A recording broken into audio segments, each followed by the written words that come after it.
Eccoci, ciao a tutti, ben ritrovati in questo che è l'ultimo appuntamento di questa serie, diciamo, chiamiamola così, di Now Playing by Marco Fullone, nella quale ho ospitato Saturnino, stati miei ospiti dei grandissimi cantautori come Mario Venuti e Federico Zampaglione di Tiro Mancino e anche Mario Biondi.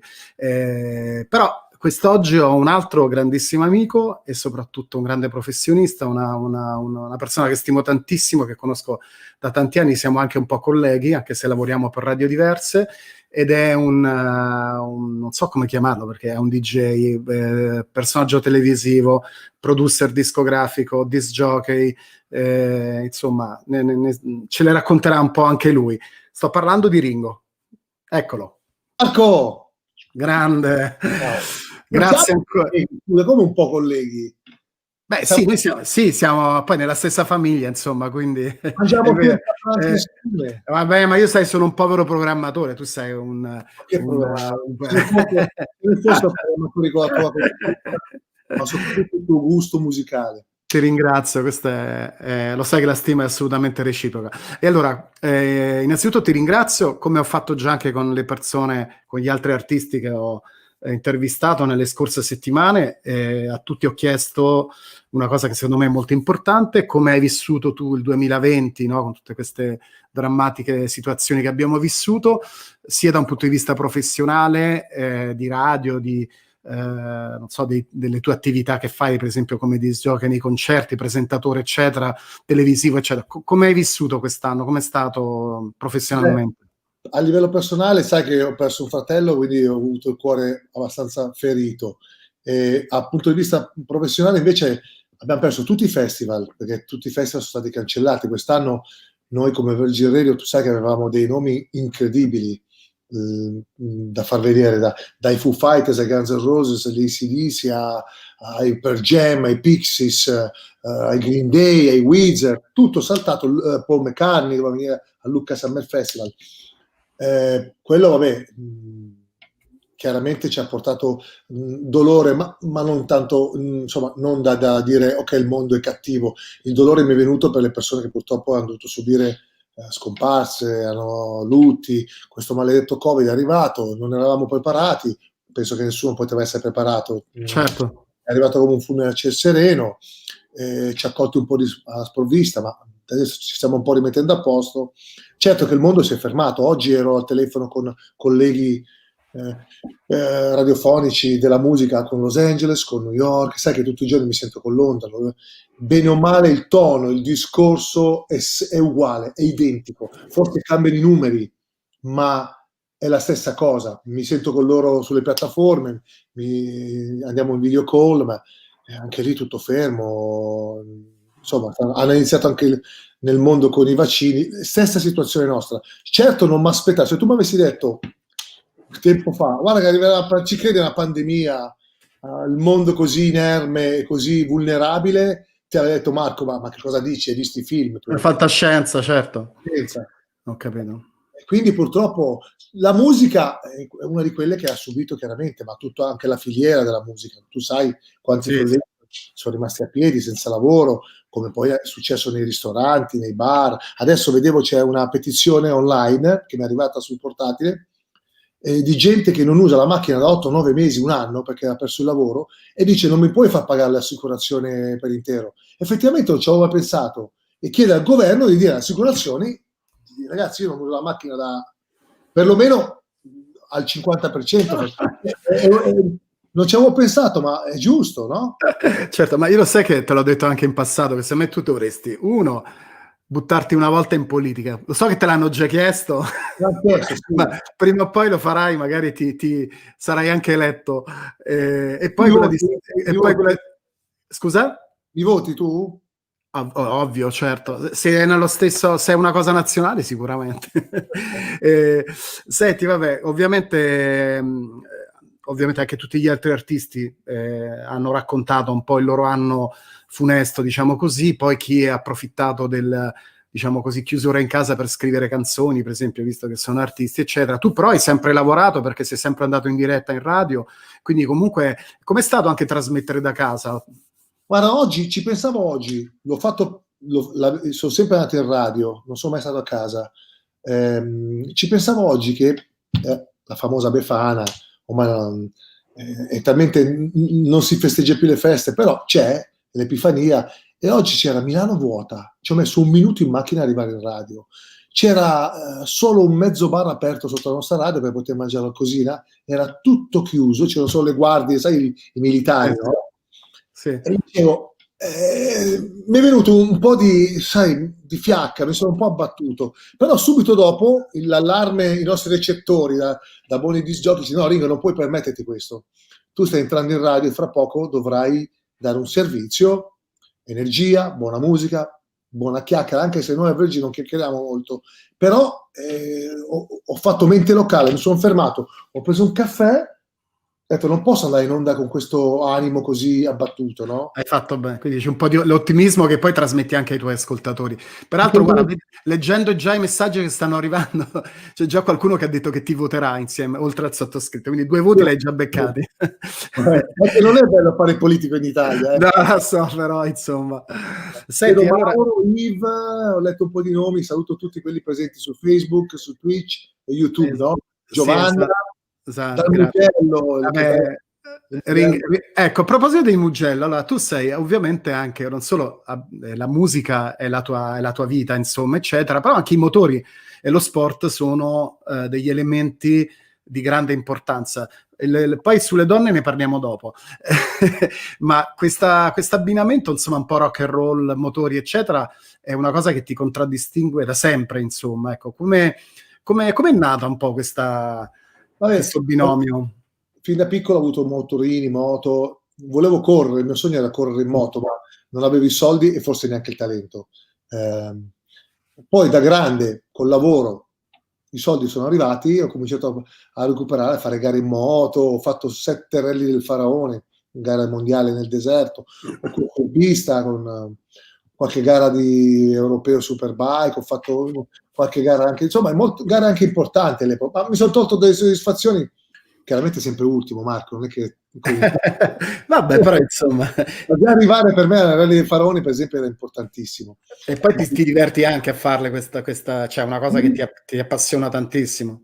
Guarda, non so se mi capisci, ma oltre al rock, alla musica, comunque a me piace la bella musica, che mi dà tanta soddisfazione anche da ascoltatore, perché io sono ancora un ascoltatore. Io mi ascolto di notte, viaggio, surfo nel web, nell'etere per cercare gruppi, artisti, chitarristi pazzi. Ecco, la moto mi dà quel tipo di adrenalina, mi carica tantissimo. Ok.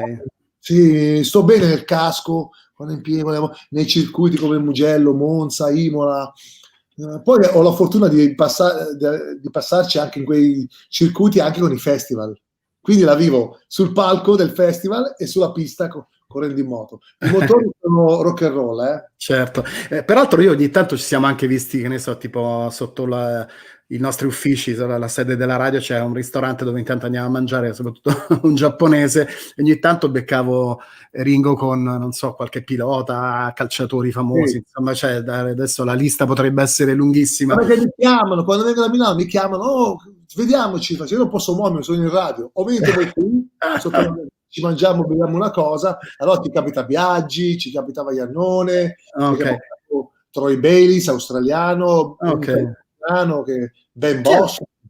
Grande. Senti, ma chi è lo sportivo in assoluto che capisce più di musica? Ma che fighi che eravamo questa foto. Scusa, dopo ti rifaccio la domanda. Questa foto qua io ci tengo un casino. Sì, vabbè, 10 anni fa penso che sia. È una foto che abbiamo fatto assieme dentro la stazione centrale, ecco. in questa specie di hall che c'è sopra la stazione, che è una lounge, eccetera, dove facevamo un DJ set. E credo che sia stata la prima volta in assoluto dove una stazione... la stazione di Milano veniva utilizzata per fare un DJ set e c'eri anche tu, insomma, quindi era una cosa anche carina. Due bravi, dai. 2 bravi lì. Sì, vabbè, esatto. Ecco, no, dicevo, qual è per uno sportivo che veramente uno ti ha sorpreso per avere gusto musicale? Ce n'è qualcuno? Sì, dai. Sì, di quelli che conosci.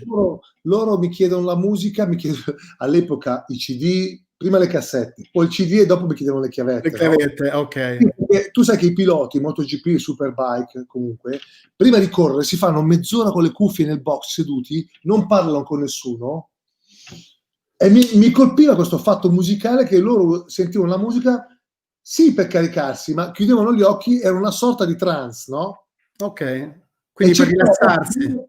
Quando non li conoscevo bene a livello così, cercavo di capire cosa ascoltassero nella cuffia, no? Per vedere, ma come si sta concentrando? E quindi si caricano. C'è gente che ascolta la stessa Rachele, la mia compagna, che ha giocato fino a qualche anno fa in Serie A di volley. Tu non ci crederai, lei si caricava con Marilyn Manson. Tu dici, Ecco. no, si caricava con Marilyn Manson. Qualcuno i Pink Floyd. Una volta chiesi a questo Ben Bostrom, che è un pilota californiano strafigo, tra l'altro, poteva fare anche il modello, cioè Dolce & Gabbana lo usarono come modello. Ah, ecco. Perché era talmente figo, che lui mi diceva, ma cosa posso ascoltare? Lui ascoltava sempre il country, no? E dicevo, bello, però, no? Come fai a caricarti? Che palle. No. Vabbè, vedi.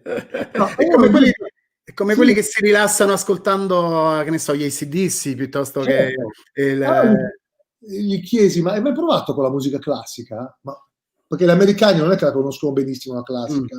E io gli feci un CD a lui all'epoca, che lui si mise la cuffia, e mise un misto di Beethoven, Mozart, Vivaldi, impazzì. Sulla moto con le cuffiette, e lo vedevi che faceva... La musica, quando ti piace, ti può dare tanto, veramente tanto. Grande.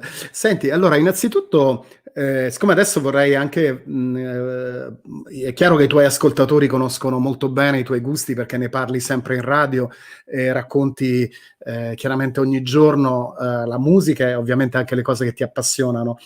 Quali sono, diciamo, io ho chiesto a Ringo 5 titoli di album che in qualche modo fanno parte un po' di tutta la tua formazione musicale, sono dei dischi che ami in particolare. Io partirei subito, aspetta che me li sono scritti. La cosa che mi ha incuriosito che sono tutti dischi di un periodo tra la fine degli anni 50 e la fine degli anni 70, quindi è un periodo veramente di grandissima importanza, fondamentale, insomma, per quanto riguarda la musica. Sono stati veramente scritte le pagine forse più incredibili, però non ci sono album degli anni 80 o 90 o dei più recenti, quindi adesso mi spiegherai perché. Il primo album che tu hai citato è un disco del 1959 di Elvis Presley, quindi il re del rock, diciamo, non so, il rock and roll. L'unico re del rock and roll, che gli altri ne possono parlare finché vogliono, ma non ce n'è per nessuno. Okay. Per il semplice fatto che questa copertina è stata ripresa dai Clash. Sì, London Calling, no? Esatto. Ma Elvis, senti, è arrivato quando prima nella musica c'erano solo il Cotton Club, il jazz, musica dove si ballava nei locali degli anni 30, anni 20, anni 40. Lui è riuscito a mischiare, lui è cresciuto in una zona molto nera americana, quindi è cresciuto col gospel, col blues, con lo spirituals, no? Quindi canti di lavoratori neri schiavi, diciamo schiavi nei campi di cotone. E tant'è vero che le prime sue canzoni, le radio americane non le passavano, perché dicevo, ma un bianco che canta come un nero. Cioè, per loro era, no? Penso, cioè, ha vissuto quindi altro che bullismo, eccetera, eccetera. Poi, quando ha iniziato a fare rock and roll, si muoveva talmente in modo erotico, sexy, che le televisioni lo censuravano. Infatti, The Pelvis, no? Il bacino. Lo filmavano fino a qua, come noi. Perché... sì, le mamme americane dicevano no, fa sognare, le ragazzine si eccitano, è il figlio del diavolo. Iniziò la storia del diavolo, che nei suoi dischi cantava per il diavolo, che è successa per un sacco di altre band. Certo, sì. Quindi lui, non solo, lui ha inventato quello che è stato anche fortunato, perché molti cantanti del suo genere sono morti in incidenti aerei e di auto quel periodo, e devo dire che lui nella classifica è stato un po' aiutato, no? Però questo ti arriva, bello come il sole, figo come il sole, era selvaggio, perché lui era un camionista che amava strimpellare la chitarra e cantare gospel, quindi è riuscito a trovare nel country la velocità, no? Infatti rock and roll the clock, quindi ha messo il rock and roll bianco, ma cantava con questa voce fighissima, cioè, lui nel blues era pazzesco, era quasi certo. era scambiato per un nero all'inizio nelle radio, Quindi lui, e poi ha inventato il giubbotto di pelle, la moto, la brillantina, dai, cioè lui è il primo, is the king, it's the rock and roll. Tra l'altro, guarda, faccio vedere una cosa. Sì. Aspetta. Jack DJ clandestino dice che rock and roll, Elvis è durato solo 2 anni. No, Jack, dai, ti prego, non dire questa cosa. Allora, per esempio, tra l'altro, vabbè, io sai che sono un collezionista, sono un po' matto, no? Lui ha fatto anche tantissimi film, no? Sì, okay, ecco. Come chiamavano poi quei film estivi italiani? Sì, un po' così, non è che sono dei grandi film, però insomma lui era un personaggio talmente amato anche quando ha fatto il militare, no? Per esempio, questa è una bellissima confezione di latta, praticamente emula, ecco, e contiene tutte le colonne sonore che ha fatto Elvis Presley, no? Quello è un pezzo di video. Ecco, Elvis Presley è un artista che ovviamente ancora oggi, come un po' Jimi Hendrix, sono tutti grandi così che non ci sono più, c'è un grandissimo interesse costantemente, fanno dischi in continuazione, ristampe, eccetera, e sono sempre molto ricercate dai collezionisti che li amano particolarmente, insomma. Chiuderei Elvis, Marco, con una cosa mia personale che ho sempre pensato. Elvis, tolto il rock and roll, il fatto che lui era comunque un'icona del rock and roll, del rockabilly, del Las Vegas, sai, i film, cioè, lui ha avuto un grande merito musicalmente parlando, secondo il mio modesto parere, che lui ha creato la musica popolare americana, la canzone popolare americana che prima mancava, perché c'era in America il country, la black music, soul, R&B, e poi c'erano i crooners, certo. no? Sinatra, Dean Martin, sì, Perry Como, sì. È una canzone da classifica americana. Lui negli anni 70 ha iniziato a fare Suspicious Mind, In the Ghetto. In the Ghetto puoi chiamarla una canzone rock o puoi chiamarla, è una canzone, l'America non aveva queste canzoni in classifica e lui ha avuto questo grande merito di portare in classifica, secondo me, quello che è la canzone popolare americana, come noi abbiamo quella italiana, no? Certo.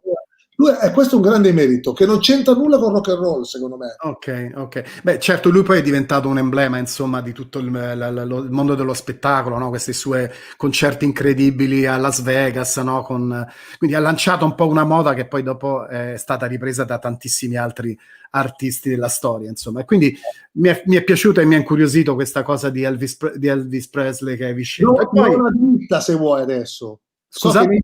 Ti do una dritta adesso se vuoi.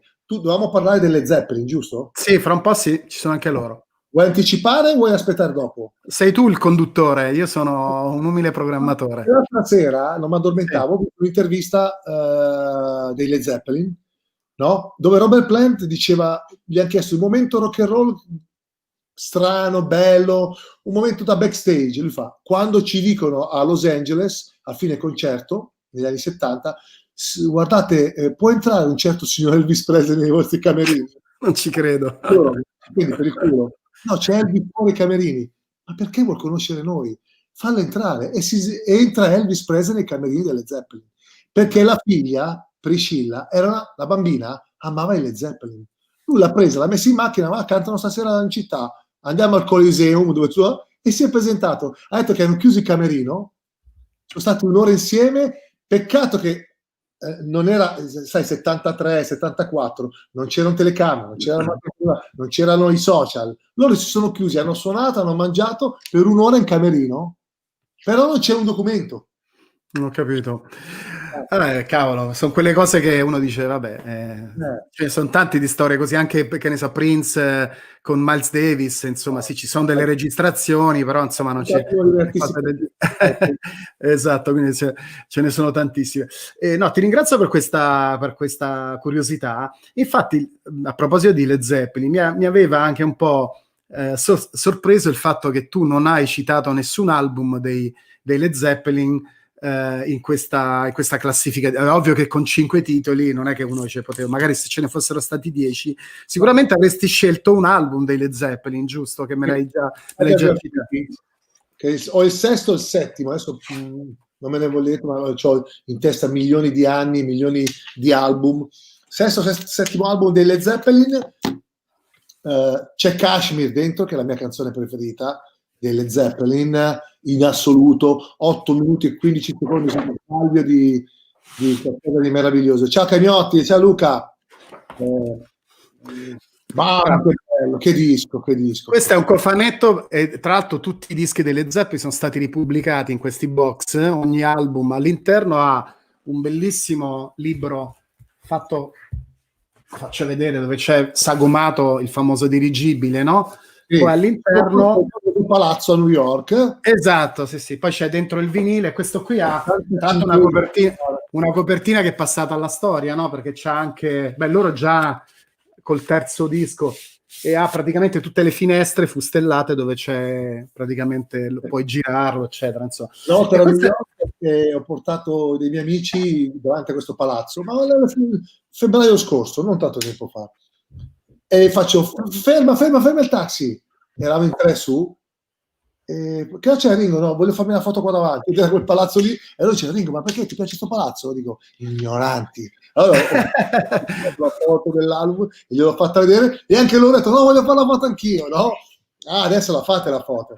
Un palazzo bellissimo, particolare, se non sbaglio, 85esima strada a New York, adesso East, ma dentro c'è Kashmir. Quel pezzo mi fa sballare. Ripeto, beh, straordinario. Io penso che forse il pezzo meno rock della band, da un lato, per come è composto, per come... Certo. C'ha un che di orchestrale quella stresura lì, certo. Ma peraltro tu, vabbè, non hai ovviamente citato, ma è chiaro che sarebbe stato sicuramente... È un disco molto celebrato delle Zeppelin, che di solito, sai, sono più ovvi i primi 4 dischi in cui tutti parlano sempre del capolavoro perché all'interno ci sono le canzoni un po' simbolo di questa band, però questo album qua sicuramente è stato l'ultimo grande capolavoro, insomma, di questa band, e poi quei dischi dopo, insomma, magari sono stati meno apprezzati. Tra l'altro, hai il vinile lì, no? Certo. Fammelo sentire, mo lo metti sulla puntina, dai. No, perché ci bloccano subito. Ci bloccano, sì. Purtroppo sì. Su Facebook sì. Questo fare soldi a questi artisti. Sì, infatti. Vabbè. Ma questo è un problema purtroppo perché alcuni grandi social non pagano i diritti alle case discografiche. Le case discografiche ovviamente tutelano il proprio repertorio agli artisti, anche quando magari tu adesso fai una cosa divulgativa che quindi fai conoscere e ascoltare qualcosa, purtroppo non si può fare. Col telefonino ti bloccano? Scusami? Anche se giochi col telefonino ti bloccano? No, non credo. Tra l'altro, guarda, ti volevo far vedere una cosa che io non so se tu hai mai visto. Ringaccio. Questo qui è un cofanetto, io l'ho fatto già vedere la scorsa volta.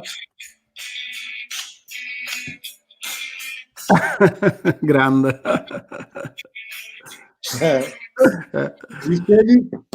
Dicevo, volevo far vedere questo piccolo cofanetto perché peraltro mi hanno anche scritto un messaggio che la scorsa volta se lo sono persi, ed è un cofanetto che contiene 8,45 giri di Robert Plant. Tu l'hai mai intervistato, Robert Plant? Sì, allora discoteca a Milano. Ah, ok. Vedi, ci sono alcuni dei singoli più famosi della discografia da solista di Robert Plant, che è un artista che da solo ha fatto delle cose molto diverse rispetto ai Led Zeppelin, no? Tra l'altro c'è quel disco con Alison. Parlavo del mondo, della distruzione, perché comunque sai che ci tengo anche al mondo. Oggi parlavo, addirittura voglio mettere delle scorie nucleari nella Val d'Orcia in Toscana, e allora in diretta mi sono incazzato. Incredibile. E parlavo appunto lui fece un album molto bello, dicendo rispettate il mondo. Io ho messo una canzone che era 29 Palms di Robert Plant, molto bella, e la copertina è Il mondo che si scioglie.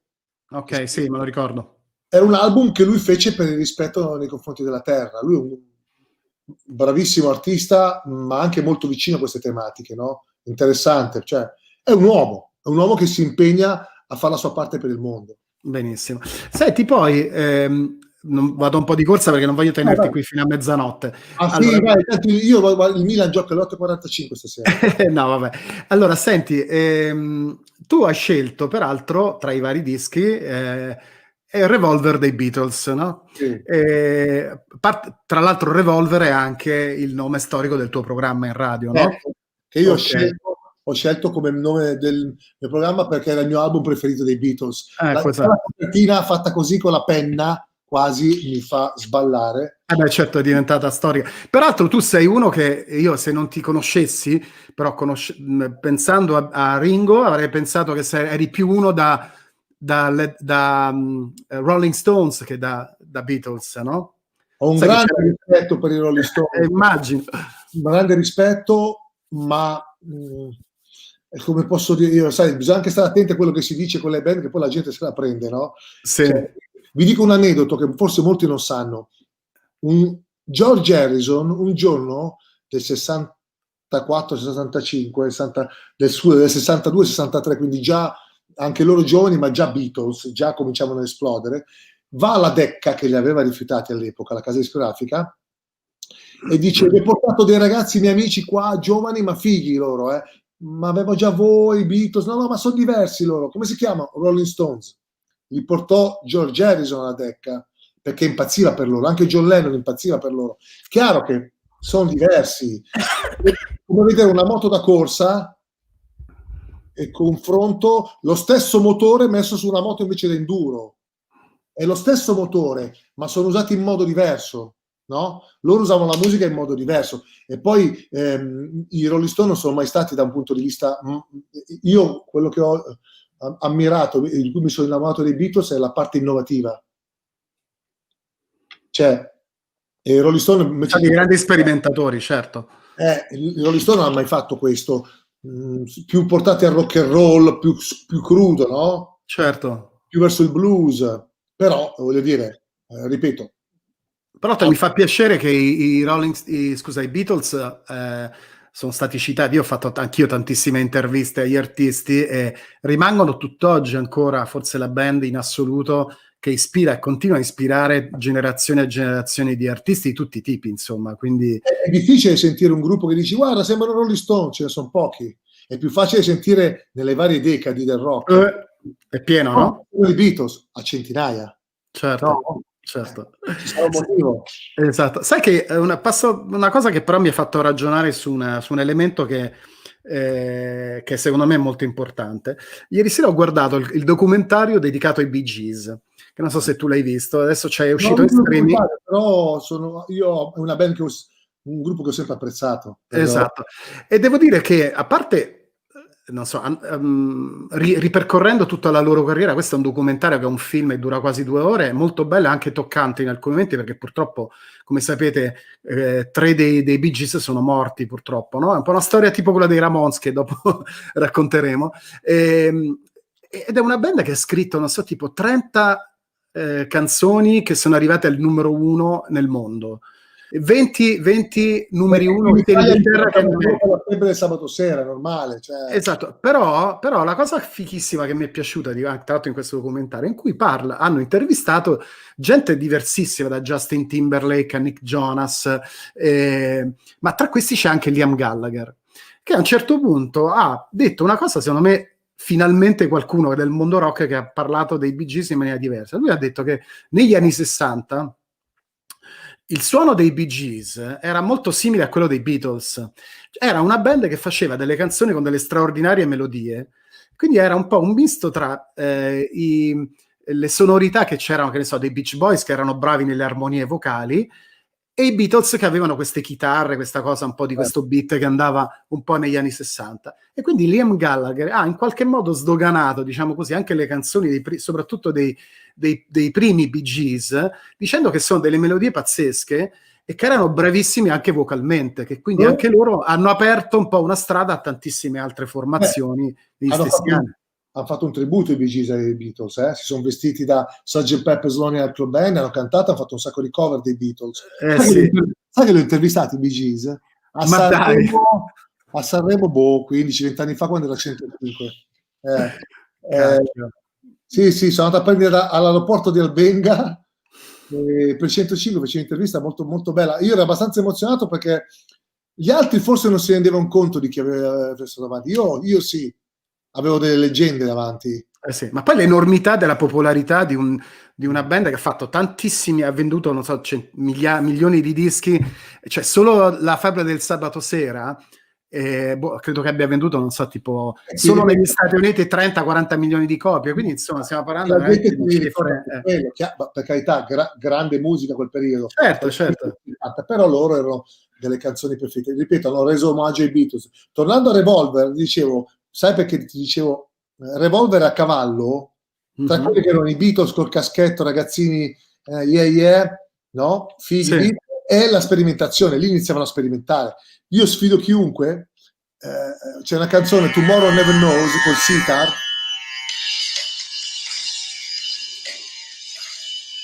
Bellissimo.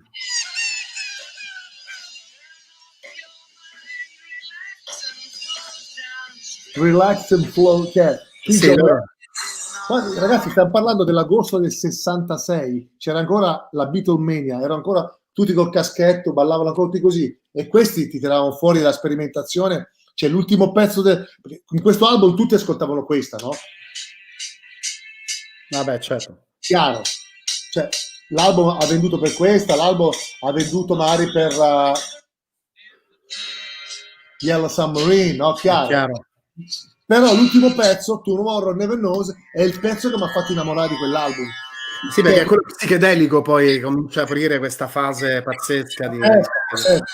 Sì, certo che ho amato i Beatles col beat, ma quando hanno iniziato a sperimentare in quel cacchio di studio ad Abbey Road, no? Magari con l'uso di canapa cioè, ma te l'immagini il sitar? Loro hanno usato in Revolver, hanno usato il sitar, il clavicembalo, degli strumenti che nel rock non li usava nessuno, certo. Quindi Massimo, come dicevo, precursore Elvis Presley, precursori Beatles. Grande. Senti, vabbè, ovviamente dei Beatles si potrebbe parlare per ore e ore, no? Anche i Beatles abbiamo fatti vedere anche perché per esempio Mario Venuti è un cantautore che ha dichiarato, a parte la musica brasiliana, proprio i Beatles sono una delle sue band in assoluto preferite, e il suo modo anche di comporre, ce l'ha proprio detto qui durante l'intervista, spesso si è ispirato tantissimo ai Beatles, no? Una cosa che non diciamo mai della musica, caro Marco, quando anche abbiamo parlato di Elvis, adesso di Beatles, molti mi chiedono perché i Beatles e Elvis erano così fighi, così bravi, hanno inventato tutto. E molte volte gli dico, lascia perdere il talento, la tecnica, che può essere più o meno si equivale. Io ho sempre pensato, che ho detto, ragazzi, è come l'amore, il rock, la musica. Se non c'è l'alchimia, e quella non puoi comprarla, non puoi, no, cioè, è vero o no? Assolutamente. Questi 4 ragazzi si sono trovati, abitavano in 4 case sconce di Liverpool, cambiarono batterista, arrivò sto ragazzino, si chiama Ringo Starr, figlio della mia amica, la mamma, la parrucchiera, c'è un figlio che suona la batteria prese, così è successo, no? Mm-hmm. Cioè, e poi si trovano Paul, George, Ringo, John, l'alchimia è quella, grazie a Dio. Correggimi, Marco. È vero. Nella musica. Giusto per fare un paragone, devi sapere che la mia storia di radio è iniziata grazie alla mamma di un mio carissimo amico che si chiama Mauro Santoboni, che saluto, che è tra l'altro qui in diretta, che ha parlato con la prima radio privata che apriva a Roma e dice: sai che c'è i miei figli, che noi andavamo a scuola, sono sempre con i dischi in mano, ma non è che vi serve qualcuno? E noi siamo andati lì a fare i disc jockey negli anni 70, 76, adesso non ricordo esattamente, però vedi, a volte adesso ovviamente l'enormità dei Beatles e noi, però insomma anche pure tu penso avrai iniziato nelle piccole radio, quindi insomma poi dopo man mano io penso che l'alchimia sia la cosa più bella del mondo, perché nell'amore, nel lavoro, nella vita, prova a pensare a quello che viviamo noi senza l'alchimia. Ma sarebbe una tristezza mostruosa. Senti, ma tu hai conosciuto praticamente tutte le più grandi star internazionali della musica e tutte le volte, tantissime, tranne quelli morti prima, ma io tante volte quando siamo andati anche a pranzo assieme in radio così, no? Mi avrebbe fatto veramente piacere poter leggere qualcuna delle tue storie, ma tu ti sei sempre rifiutato di scrivere un libro, cioè l'hanno fatto tutti e proprio per quello tu mi hai detto io non voglio fare un libro perché li fanno tutti. Ecco. L'hanno fatto, sai che è un po' come i tatuaggi, no? Cioè io da giovane rocker penso non vedevo nessuno in Italia, io mi tatuai a Londra, a Los Angeles, nel rock si faceva, no? Si facevano i tatuaggi rocchettari e i carcerati. Tant'è vero che mia mamma, quando avevo i primi tatuaggi in spiaggia, diceva ti metti la maglietta, va vergogna. No? Adesso tutti tatuati, tutti che si fanno... Io me li cancellerei adesso, perché non voglio essere accomunato a questo tipo di gente.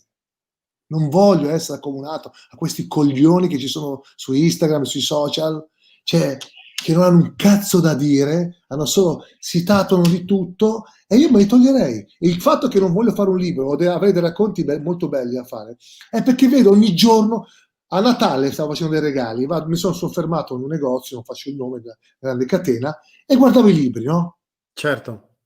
E vedevo, erano tutti, da uomini e donne, dai vari reality, non ti dico i nomi, però non voglio aprire poi guerre. Certo. Sì. E dico, ma che cazzo hai da scrivere? Che cazzo hai da dire? Ma chi se ne fotte del tuo racconto? Gli autogrill pieni di questo escono, il che mi ha fatto allontanare dal fatto di dire faccio un libro, non voglio essere con loro.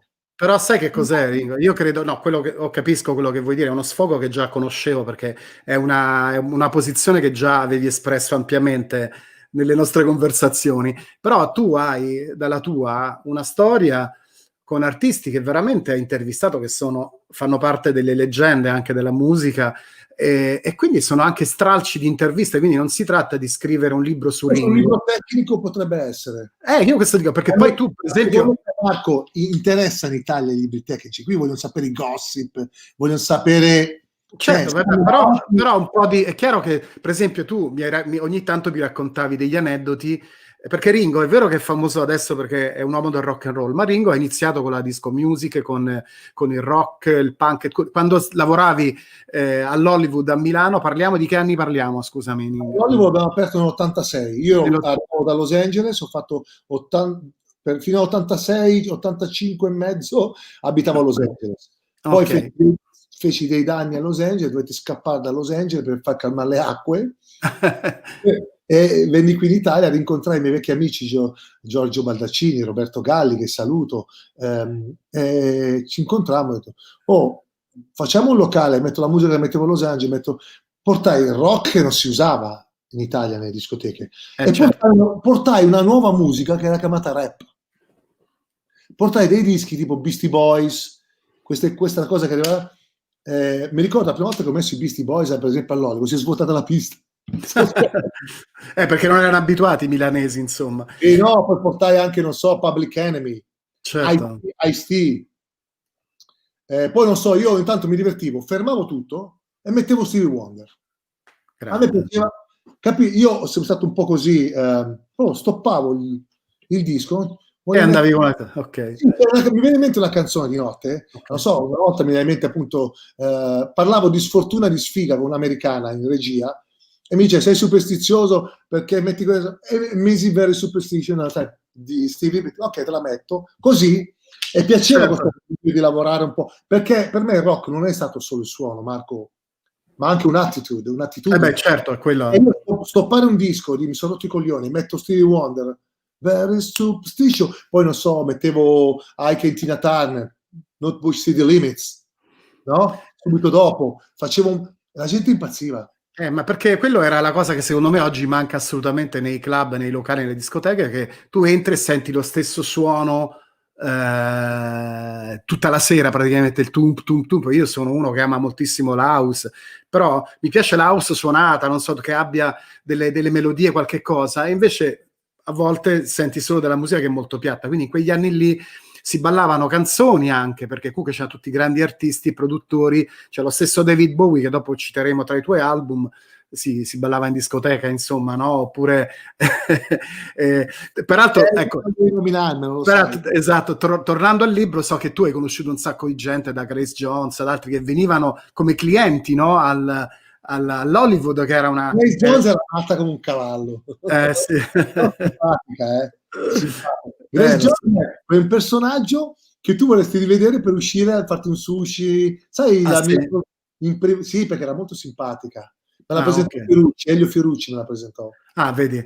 Tra l'altro, sempre riguardando i grandi artisti che ovviamente tu hai citato, una persona che mi sembra che si chiamasse Jim, ma scusa, ma purtroppo aspetta che provo a riguardare bene il nome, scusa se no faccio brutte figure, ecco, Jimma, sì giusto, Jimma, un nome particolare, e lui diceva, o lei, che oltre a Beatles e Rolling Stones anche gli Who, e peraltro io avevo preparato questa, far vedere questa, scusate io sono maniaco perché tengo i dischi ancora con le...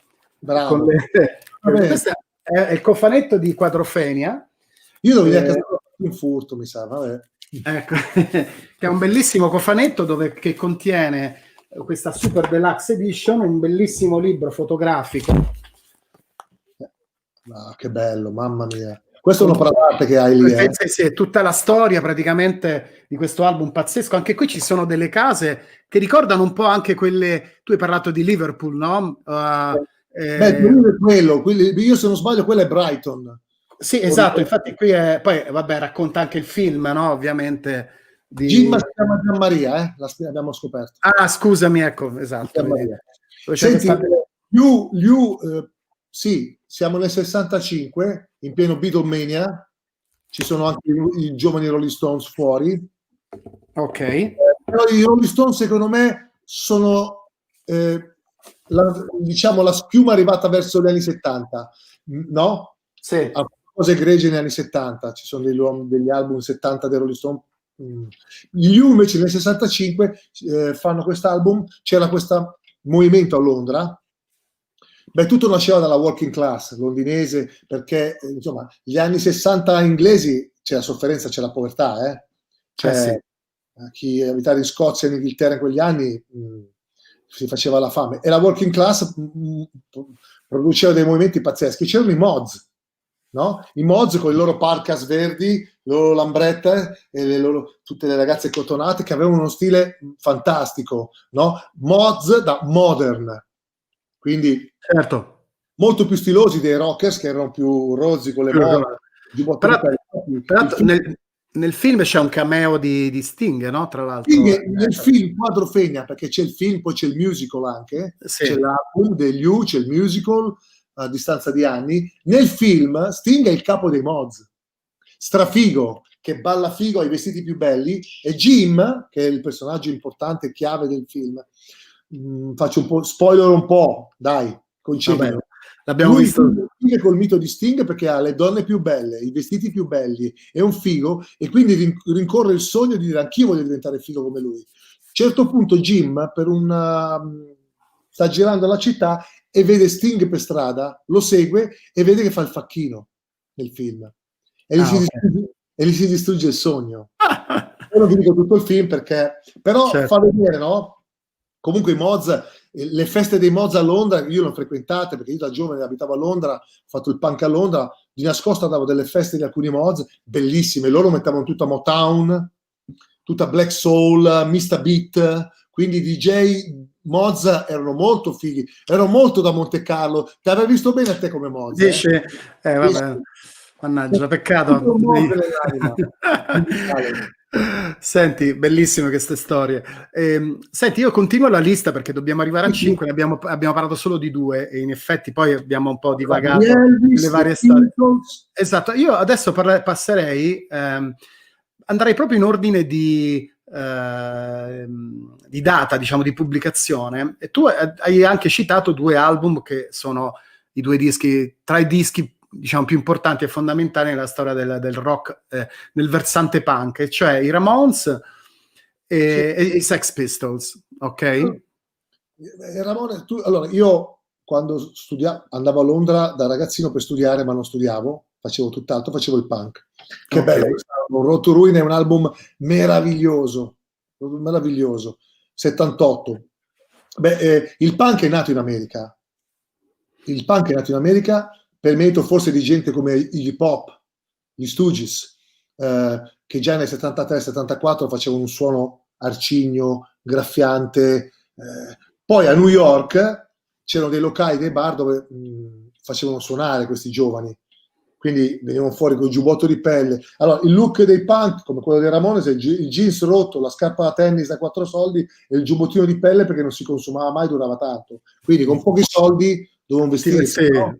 Magliette, i soldi che si usavano per gli strumenti, e da lì è nato il punk. il suono punk in alcuni bar come il CBGB's, questo bar che era 200 metri quadri, ma lì è nato tutto. Ci hanno iniziato a suonare Blondie, The BR, i Talking Heads, i Television, insomma, tutto nato dentro lì. Tu pensa, tu dici come? Però in un bar è nato il movimento punk. Poi a Londra, in chiave diversa, lo hanno fatto diventare anche un movimento più di immagine anche, no? Sì, con le spille, le capelli. La parte immagine la lascerei a Vivian Westwood con Malcolm McLaren, che era il suo uomo. Loro avevano una boutique a Londra, in Kings Road, che io ho frequentato, dove chiaramente Malcolm McLaren è stato un furbo. Cioè, lui ha visto il guadagno nei giovani punk. Ricordati che il passo è breve, i commessi dei negozi, che era War's End, prima ancora The Boys, insomma, questi negozi, i commessi erano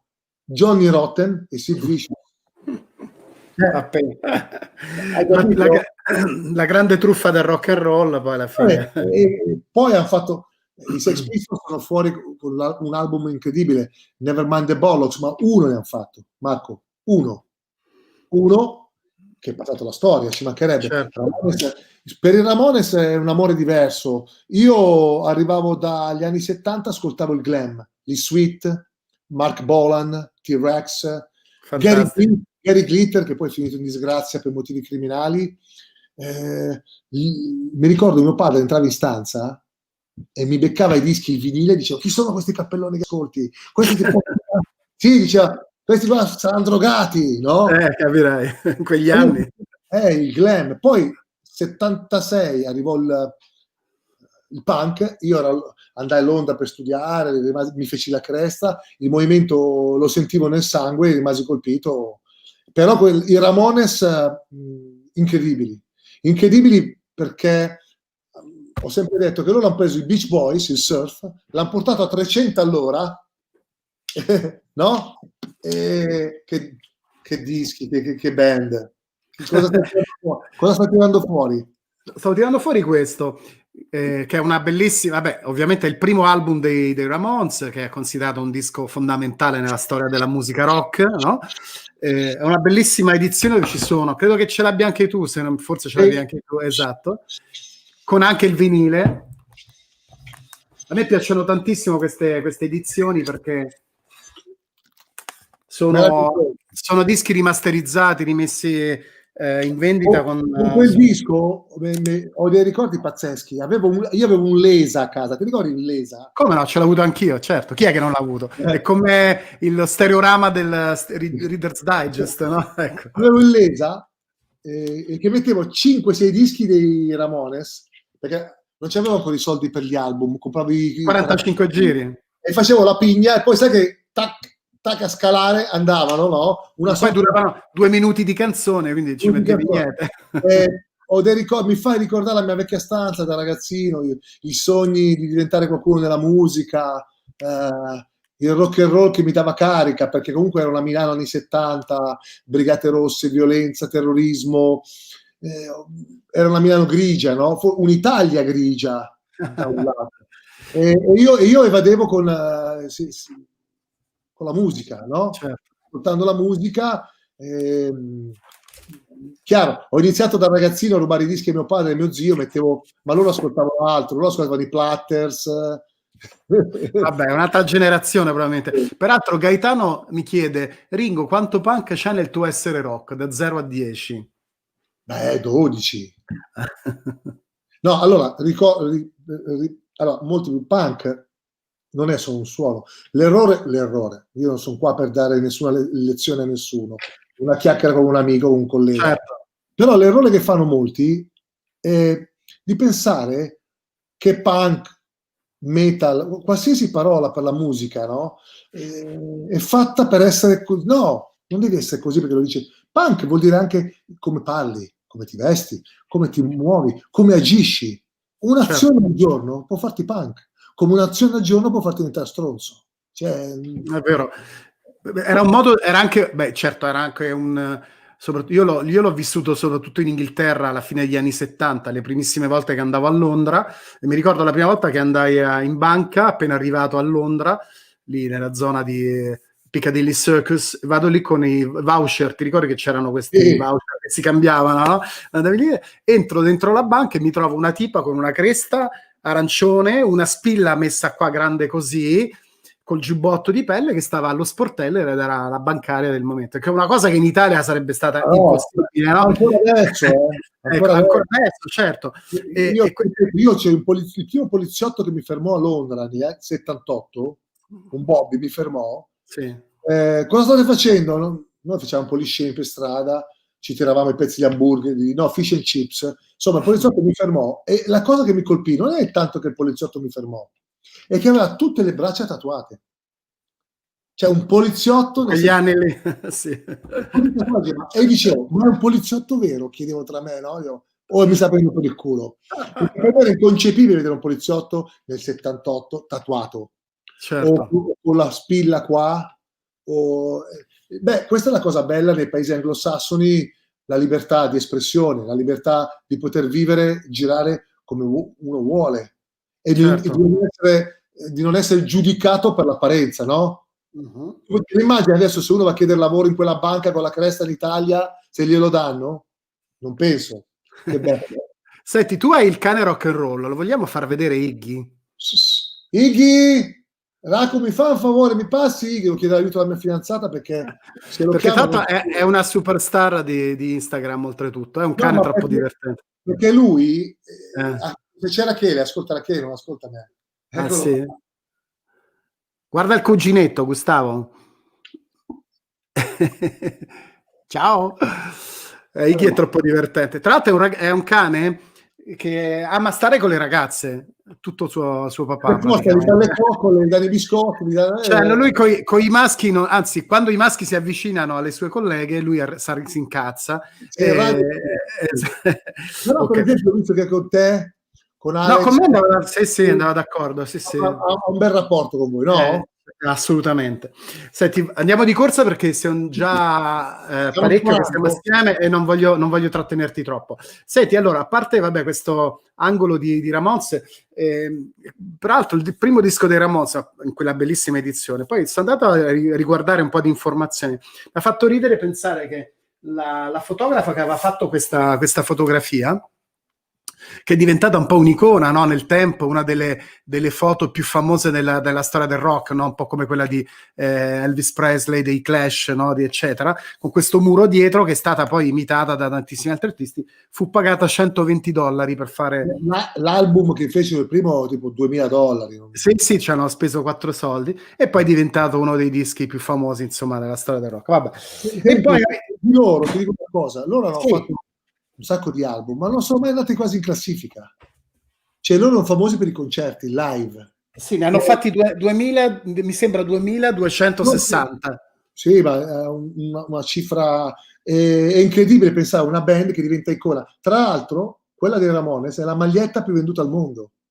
Che peraltro io ne ho una con scritto Revolver. Bravo, con l'imitazione di quelli con Ringo qua. Ho avuto il Marchi Ramon, quella che è l'ultimo rimasto in vita dei Ramones, perché in quella copertina che tu hai fatto vedere c'era ancora Tommy alla batteria. Ok. Poi nel 78 loro avevano bisogno di un batterista un po' più rough. Tommy diventa produttore e Tommy che chiama anche Marchi insieme a Johnny e dice eccolo lì Marchi, guardalo, e gli dice insomma le magliette più venute al mondo sono Ramones, quella dei Nirvana e quella con la faccina, sai, quella col sorriso della scena Acid, quella con lo smile. Sì, è vero. Le magliette più vendute al mondo, incredibile. Grande.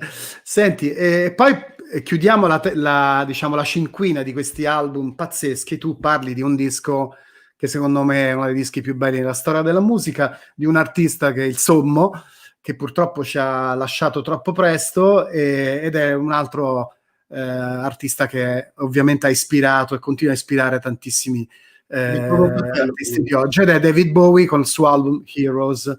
Mi tolgo il cappello per lui. Esatto, io le cuffie. Mamma, questa copertina fa parte della mia vita, Marco. Vedere questa copertina, sapere quello che c'è dentro è la mia pelle, no? nella mia pelle. Cioè, sono stato qualche anno fa agli Ansa Studio a Berlino con Carlo Salomar, chitarrista di quell'album, che tra l'altro poi la grandezza di Bowie, Carlo Salomar è un chitarrista nero, no? Che arriva dal jazz, dal funk, e tu dici, però Bowie era questa la sua grandezza. Lui voleva dei suoni differenti, voleva avere delle pattine differenti e non si faceva problemi a chiamare un artista jazz, funk, punk. Lui riusciva a mettere tutti insieme e ha fatto dei capolavori. Qui la trilogia di Berlino, il periodo di Berlino dove lui si rifugiò per non morire con la droga di Los Angeles e andò a vivere a Berlino, città a casa, no? Sì, certo. Con Iggy Pop, però ha fatto 3 album indimenticabili. Ma io amo Bowie, chiaro, per la musica, Marco, ma amo Bowie per quello che ha fatto per la musica e per la gente che ama la musica. Ha fatto capire come si abbattono le barriere, no? Dell'ascolto, di non essere prevenuti in quello che può essere un ascolto musicale, a meno che non si parli di trap, che mi fa cagare, te lo dico. Vabbè, anche a me. Trap e reggaeton proprio. E il resto, cioè, Bowie è stato il lascia passare, perché lui ha provato tutto, cioè, ma veramente tutto, dal sesso alle droghe ai generi musicali. L'abbiamo visto personaggio alieno, Ziggy Star andava su Marte, tornava giù, negli anni 80 è stato commerciabilissimo, ti ricordi? No? Come no, certo. Col il ciuffo anni 80, China Girl o che ne so, pezzi Let's molto... Dance, certo, che è il disco più venduto della sua carriera, poi peraltro, pensa te. Beh, all'inizio lo ripudiava quel periodo degli anni 80, poi io ci parlai, ho avuto il piacere di incontrarlo 2 volte, ci parlai di quel periodo con le dovute perché avevo paura che mai si incazza, e invece lui mi ha detto che dopo aveva accettato, perché alla fine ha detto beh, comunque era grande musica quello che ho fatto, no? Beh, minchia. No, E poi no, vabbè, lì c'erano i Chic dietro, comunque era un album che... produzione pazzesca. Esatto, un album epocale che poi insomma ancora oggi lo ascolti con... sono quei dischi che rimangono freschissimi. Tra l'altro hai detto una cosa, hai parlato di Carlo Salomar. Io tempo fa ho intervistato il biografo ufficiale dei King Crimson, perché Robert Fripp non si fa intervistare e per la rivista Audio Review. E parlando lui mi era... C'era nell'album, c'era Robert Fripp. Esatto, che Robert Fripp suona questo strumento che si chiamano i Fippertronics, che era una chitarra modificata, insomma, non vorrei entrare troppo nello specifico tecnico. E però recentemente c'è stata una polemica tra diciamo, la fondazione che gestisce i diritti di David Bowie, che è sua moglie, no? Imani, proprio con Robert Fripp, perché sembra che non abbiano diciamo accordato una percentuale. Questa è una cosa che è successa nella storia del rock tantissime volte, no? Di artisti che non vengono citati, soprattutto musicisti che invece hanno dei ruoli determinanti, no? Nella realizzazione di un disco, che quindi non è anche solo la composizione, ma come viene suonata la canzone. Vabbè, insomma, quindi Robert Fripp comunque fa parte di quell'album, di quella trilogia. Pensa che formazione: Bowie, Robert Fripp, Carlo Salomar chitarra, Brian Eno tastiera. Cioè, ragazzi, sai che Carlo Salomar mi ha raccontato 2 cose che mi ha toccato tanto. Mi diceva, lui mi ha chiamato per un sacco di album, mi chiamava a New York, che stai facendo? Ma sarai in studio, prendi un cazzo d'aereo e vieni qua a Berlino, no? Dai. Poi di colpo mi ha detto senza problemi, a un certo punto David non mi ha più parlato. Così si metto, ma avevi litigato? Ho detto, no, io all'inizio me ne feci, insomma, ci soffrì, ma lui ha capito che a livello musicale Bowie ha detto, con Carlos ho esaurito il mio feeling. E quindi era così, era spettacolo. Tagliato direttamente, ho capito. Sì, e questa è una cosa che lui ha fatto soffrire a Carlos. Okay. Però dice, lo amo talmente tanto che so che comunque non ha fatto con cattiveria, ma era un alieno, David. E poi mi ha raccontato, chiudo con un aneddoto, penso che quelli che ci ascoltano vorranno sentire, questo mi ha detto Carlo Salomar, eravamo negli Anstan Studios, aleggiava lo spirito di David, si sentiva, credimi. Mi ha portato a una finestra del palazzo, che lui mi raccontava, qua facciamo questo, qua facciamo... C'era una finestra dove David, verso le 5, era sempre un po' nervoso, non riusciva a trovare le parole dei testi, si metteva alla finestra con un tè, guai, era molto inglese David in questo, sempre il tè verso le 5, 5 e mezza, e scriveva frasi sui tovaglioli. E guardava sempre giù, e mi ha detto che guardava due ragazzini che tutti i giorni alle 5 e mezza arrivavano in bicicletta, si baciavano, si slinguavano, e poi lui con la bicicletta attraversava il muro di Berlino, perché c'era ancora il muro. Certo. E lui mi ha detto, e David fa, oh, look at this, they're heroes. Ho detto tutto. Ah, grande, vedi? Non la sapevo questa cosa. Ma neanch'io, me l'ha raccontata Carlos, fa guarda che tutti sanno delle verità che sono inventati. David era colpito dal fatto che tutti i giorni alle 5 e mezza arrivavano questi due, fa loro sono due eroi, si amano ma devono dividersi per un muro e continuano ad amarsi, sono due cacchio di eroi, e da lì nacque Heroes. Per questo io dico sempre che Ringo deve scrivere un libro, spero che prima o poi mi ascolterà. Comunque, vabbè, lo facciamo insieme, dai. Io ti aiuto, faccio da redattore. Sai Dai. che a proposito di Bowie, faccio vedere questo libro meraviglioso. A parte di Bowie ne sono usciti tantissimi ultimamente, no? E sono, perché poi lui è un'icona di stile, ha lavorato con dei fotografi incredibili e quindi ci sono... Esatto. No? Esatto, c'è una quantità di materiale pazzesca, no? Tra l'altro se seguite anche su Instagram, sua moglie pubblica in continuazione delle foto pazzesche, no? Vabbè, insomma, che dobbiamo fare?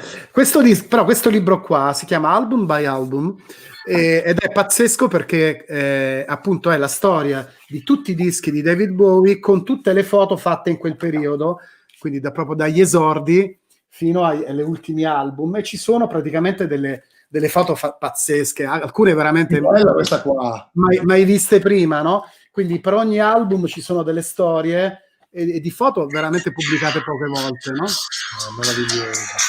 Tra l'altro devo dire una cosa, che Ringo ha fatto, come David Bowie, un album di drum and bass.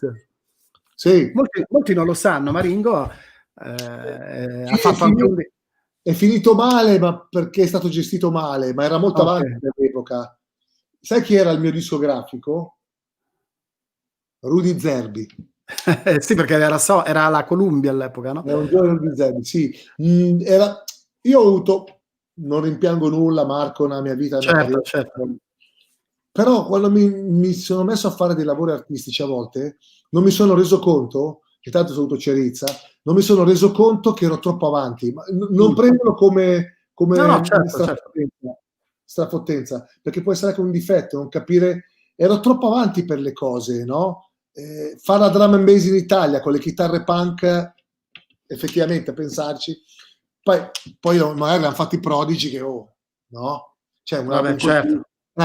Però sai, Londra è aperta a questo tipo di suono. Bowie, quando l'ho intervistato, aveva fatto un album drum and bass, no? Certo. Chiaro, quando ci penso a distanza di anni, io Pirla arrivo in Italia a Milano, voglio fare nei primi anni 90 un album drum and bass punk. Sei stato, me lo ricordo perché io facevo la rivista Easy Jazz in quegli anni e il drum and bass in Inghilterra era un fenomeno pazzesco. Allora, no? questo lo dico agli artisti giovani che vogliono fare gli artisti, un certo tipo di artista. A volte non devi forzare quello che tu vuoi fare, quello che tu ami. Devi capire il paese dove vivi, le persone che ti vogliono ascoltare. Non dico che devi scendere a compromessi, però non ti incazzare poi se non vai, perché non sono pronti. Semplicemente, no? Non sono pronti. Quindi è inutile che ti incazzi. Senti, sai che, scusa, continuo a leggere dei messaggi, c'è un sacco di gente che scrive, io purtroppo non li ho un po' persi perché ero concentrato. Cioè, per esempio, Stefano mi scrive una cosa molto carina: Marco, ho imparato di più in questi 4 incontri di diversi generi musicali con i tuoi ospiti che in anni di discorsi alla TV. Ti ringrazio, Stefano. Marco, volevo chiederti una cosa prima che chiudiamo. Sì. Alla fine non ho mai capito qual è il tuo artista preferito di tutti. Stevie Wonder. Stevie Wonder, sì. Conosciuto, quello mi manca tanto, degli artisti che non ho mai incontrato. Beh, anche David Bowie non l'ho mai incontrato, insomma, però... Mi sono scordato in un bagno di una festa a Los Angeles con Stevie Wonder. No, vabbè. Sì, ma adesso che me lo dici me lo ricordo, la vigilia raccontata. Scusami tu, Stevie, cioè, poverino, io, cioè, boom! Vabbè. Senti, allora chiudo perché ovviamente voglio ringraziarti innanzitutto per questa fantastica chiacchierata, stare qui tutta la sera, poi magari, siccome faremo poi una seconda tornata di questi appuntamenti, magari ti chiederò di tornare, magari faremo gli altri 5 dischi che mancano da questa lista. Non ti ho chiesto qual è il disco più bello del 2020, qual è stato secondo te? C'è stato un album che hai preferito? Sì, un disco che tu hai preferito in assoluto.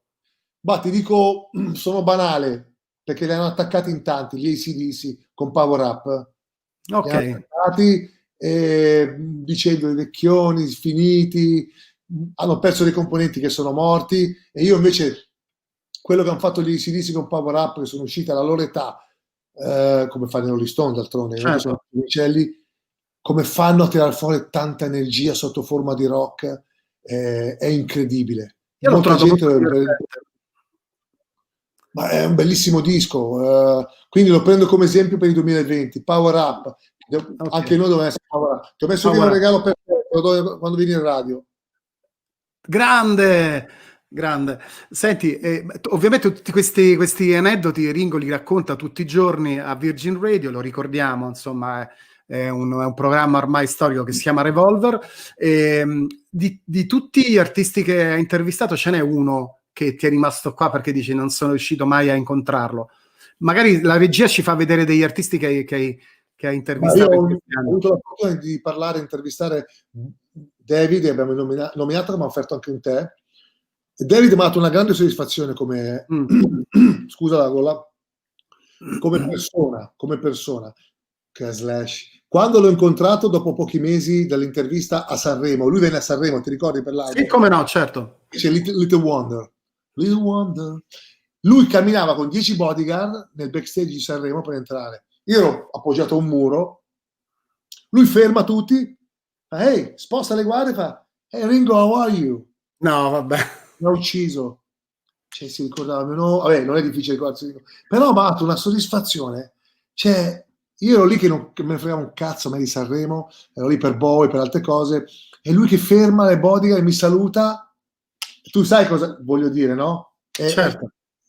Beh, È lui una grande soddisfazione. Beh, ma questa è la reputazione che ti sei creato nel tempo come personaggio della radio, come giornalista, come disc jockey, eccetera. Quindi queste sono cose che alla fine hanno grosse soddisfazioni, ma a livello vedi. personale, non di musica, di uomo. Vabbè, quindi Personaggio questo.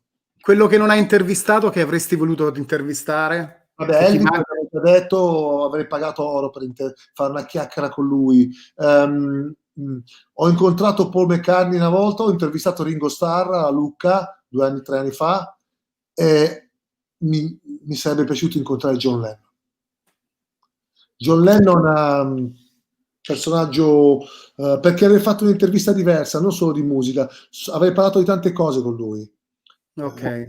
C'è uno che va in America e si mette contro il Vietnam, contro gli americani, le sue idee, Yoko Ono, non era simpatica ai Beatles, lui se la sposa lo stesso, cioè, avrei parlato di 1000 cose con lui. Tra l'altro, sai che parlando di John Lennon, oggi ho sentito la notizia che compie 80 anni John Bates, no? Che è stata un artista simbolo dei diritti civili. No? John Lennon un po' ha preso poi quella, nonostante la sua notorietà, poteva continuare a fare canzoni pop e fermarsi lì, ma lui aveva molto a cuore la pace nel mondo, eccetera, quindi è stato un artista. Mi farebbe piacere poi invitarti un'altra volta perché mi piacerebbe parlare con te del ruolo delle donne nel rock, che è un po' limitato, diciamo così, però ci sono tante figure. Magari questo potrebbe essere lo spunto per riparlare con te. Ti dico Magari... una preferita nel rock, Suzy 4. Grande, non Patti Smith, quindi. No, Suzy 4 perché insomma le mie prime dediche sessuali le ho fatte per lei. Ok. E con questa cosa qua fantastica di Ringo, io chiudo questo appuntamento. Io ti ringrazio ancora una volta davvero di cuore per essere stato qui con noi. Sono un tuo fan, lo sai da sempre, e invito tutti i nostri amici che ci hanno seguito di sintonizzarsi tutti i giorni sul Virgin Radio. Ringo, ti aspettiamo magari il mese prossimo, se ci sarai, ci darai l'opportunità di tornare. Grande, vedi, fai un po' di promozione. Saluto tutti quelli che ci hanno seguito fino ad oggi. ringrazio tantissimo gli amici della Solid Steel che ci hanno aiutato, e cioè Voglio Gaetano la Conti. maglietta della Solid Steel. Te la mandiamo, di Gaetano Conti e Antonio Basile, che sono stati i miei angeli custodi, che wow, fantastico. Ecco. Lui, ecco, Ringo ha sempre delle magliette pazzesche. Questo è merito tuo, perché me l'ha data Barbatos. Ah, vedi, esatto. E quindi aveva anche un bellissimo cappellino della Havana. Vabbè, ormai abbiamo spoilerato tutti gli sponsor. No, scherzo. No, veramente ti ringrazio e ti auguro ovviamente un anno pazzesco di musica, e sperando di rivederti presto. Ecco, scusa, chiudiamo. Mi fate vedere la foto di Ringo al concerto dei Pearl Jam? Perché Ringo deve tornare a presentare questi grandi eventi che ci mancano tantissimo. E sono gli appuntamenti che tutto il pubblico, il mondo aspetta, sperando che questo virus terribile, insomma, ci molli e possiamo ritornare a fare le nostre vite come sempre. Ok? Marco, grazie dell'invito. Grazie a te. Di partecipare con la puntata femminile alla grande, e aspetto il tuo invito. Poi ci Vabbè. vediamo, ci facciamo un bel suscitino. Grande. Grazie Ringo, e grazie ancora a tutti voi. Ci vediamo presto, anche perché questa serie di Now Playing by Marco Fullone continuerà prossimamente. Ancora non abbiamo deciso la data, ma insomma faremo degli altri appuntamenti con altri artisti e giornalisti. Salutiamo Ringo, che ovviamente saranno miei ospiti, dove parleremo soprattutto di musica, di collezionismo, di curiosità. Insomma, ci divertiremo assieme, e spero che sia stato per voi piacevole stare insieme a me, insomma, ai miei amici della Solid Steel. Grazie e buona serata.